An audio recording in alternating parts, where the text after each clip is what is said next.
ఏమయ్యా, నువ్వు చూస్తే అలా జీవన్ముక్తుల్లాగే ఉన్నావు, కానీ మహారాజా నేనే ఉందయ్యా గోచి పెట్టుకున్నవాడిని, అష్ట వంకర్లు ఉన్నవాడిని, నాకు ఎలాగో పెళ్లి కాదు, నాకేం సంసారం ఏమీ ఏర్పడదు, నేనేదో ఇలా బతికేయచ్చు. నువ్వింత మహారాజు అయి ఉండి, ఇంత వేదాంతం ఉండి, ఇంత వైరాగ్యం ఉండి, ఈ రాజ్యాన్ని ఎలా పరిపాలించగలుగుతున్నావో నాకు చెప్పవయ్యా అన్నాడు. అప్పుడు జనక మహారాజు కూడా ప్రాక్టికల్గా చెప్పాలి కదా, వాస్తవంగా. మరి ఈయన గుర్రాన్ని బెలవమన్నాడు కదా, అందుకని ఈయన వెంటనే ఇంత వేదాంతం వైరాగ్యం ఉండి నేను రాజ్య పరిపాలన ఎలా చేస్తున్నానని మీకు సందేహమా, నేను చెప్పిస్తాను చూడండి. ఆయన అక్కడ నాట్యం జరుగుతుంటే పక్కన ఒక భటుడు నిలబడి ఉన్నాడు, కాపలా వాళ్ళ రక్షణ కోసం. ఆ భటుడిని పిలిచాడు. రాజుగారు పిలిచారు కదా, భటుడు వెంటనే వచ్చాడు.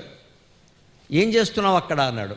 కాపలా కాస్తున్నాను మహారాజా, తమ ఆజ్ఞ ప్రకారం ఆ నటీమణులకి ఎటువంటి హాని జరగకూడదు కదా, అందుకని నేను కాపలా కాస్తున్నాను అన్నాడు. అలాగా